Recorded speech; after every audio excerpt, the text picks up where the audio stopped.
Great. Thanks, Sarah. And thanks to all of you for being here. So I'm a little bit different than I think most of the other professors here. I'm a philosopher. I don't do empirical work. I don't deal with data or run studies or anything like that. So what I'm going to do is just talk through a kind of argument that I'm developing that raises some questions about the promise of the kind of ESG movement for helping us to deal with the climate crisis. So we all know ESG is getting a lot of attention. There's a fair bit of enthusiasm for it.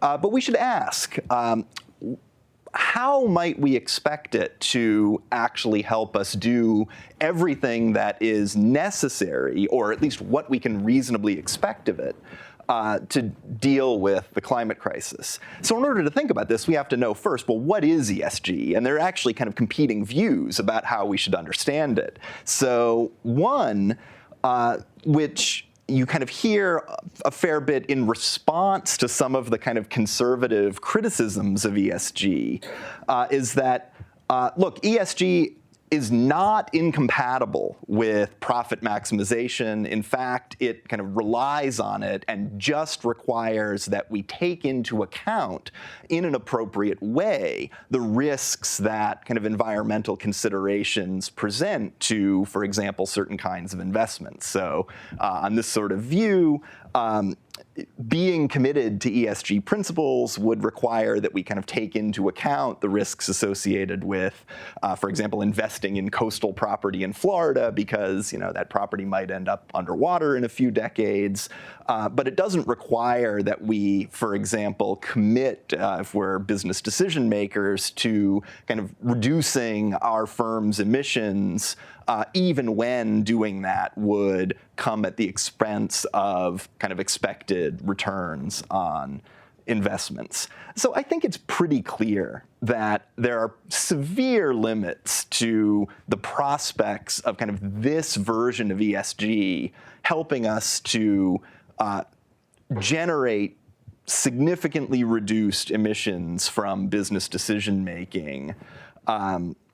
One reason for that, which I won't be able to kind of explain in detail, has to do with the way in which climate change is a collective action problem, right? No individual firm would stand to kind of benefit on net from its own individual emissions reductions to an extent that could justify, from a profit maximizing perspective, emissions reductions when emissions would be profitable otherwise, right?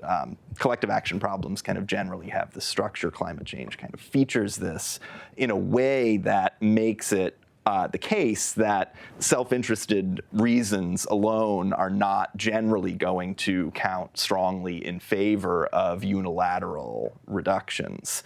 So the alternative view is that ESG does actually require some sacrifice of profits, or prospective profits, but then we face a whole bunch of difficult questions, right? So which shifts away from profit maximization are required and why? These are ethical questions, right? We need rigorous kind of moral arguments to think through them. And one of the ways that ESG, I think, prevents the kind of systematic analysis that we need is that it combines these different kinds of factors, right? The environmental, the social, the governance, into this kind of mishmashed metric, which really amounts to kind of a broad range of possible metrics, right? I mean, there are these sort of different metrics that are out there that combine the factors in different ways, that weigh some more heavily than others, without really kind of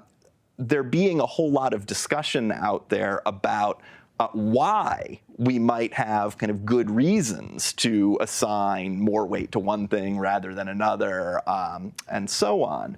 So I think in light of this, there's reason to think that what we need instead, or at least in combination with many of the efforts that kind of fall under the ESG umbrella, is something more like what we might call environmental business ethics, that focuses specifically on climate, right? And looks at questions like, what's the appropriate distribution of the burdens of emissions reductions on firms across the economy, taking into account things like the various benefits that different kinds of business activity promote, and the capacities of different kinds of firms to engage in reductions without costing too much in the way of things that we as a society and as a world have reason to care about. All right, I'll end there. Thanks. Oh, well, okay, so I'll conclude by giving a pitch for my courses for the spring. So I teach both the required, or the LGST 1000 course that's one of the ways of satisfying the kind of core requirement in legal studies, and also a course called International Business Ethics, which looks at global issues, including climate change. So that's a course that you might look into, and I'd love to have you